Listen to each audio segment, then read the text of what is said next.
Viewers, আসসালামু আলাইকুম। গত কিছুদিন যাবৎ বাংলাদেশে মোটামুটি শীত পড়তেছে। তা আমি প্রচন্ড শীতের মধ্যে বুকে প্রচন্ড সাহস নিয়ে আজকে বিকেল 4টায় গোসল করে বাসা থেকে বের হইলাম।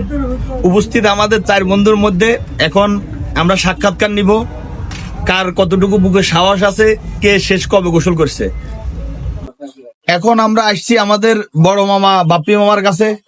মামা, গত কিছুদিন যাবৎ মোটামুটি শীত পড়তেছে, দর্শকদের উদ্দেশ্যে আপনি সত্যি কথা বলেন, আপনি শেষ কবে গোসল করছেন এবং পরবর্তীতে কবে আপনার গোসল করার পরিকল্পনা আছে?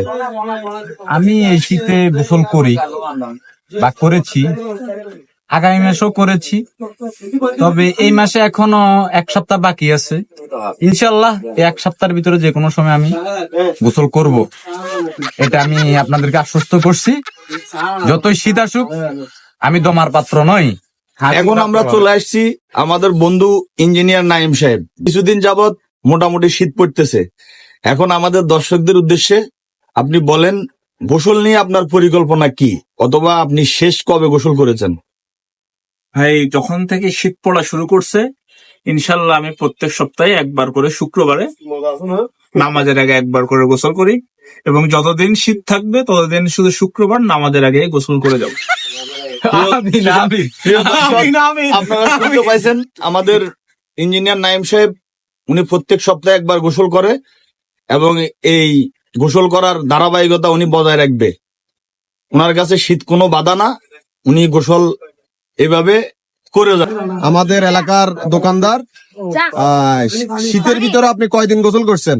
ধরো ভাই, আপনি কি বলেন, এই শীতের ভিতরে মানুষ গোসল করে নাকি ভাই? যে শীত অন্য বার চাইতে এবার শীতটা অন্যরকম, কিন্তু আমার মনে হয় না আমি গোসল একদিনও করছি না।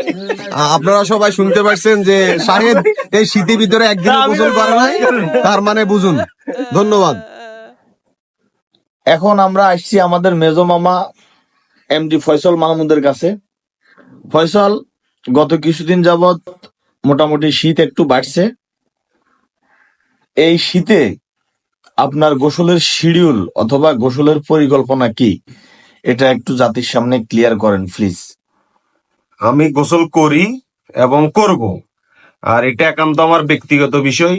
আমি চাই না জাতির সামনে এই বিষয়টা জানাতে, কিন্তু আপনি জিজ্ঞাসা করছেন সেই হিসাবে আমি বলতে পারি 2025-24 সালে সর্বশেষ গোসল করেছি, আর 25 সালে এখনো করি নাই।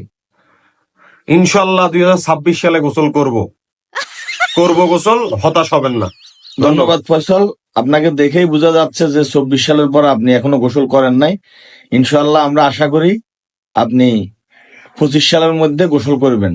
ধন্যবাদ। না, আমি 26 সালে করব। ধন্যবাদ।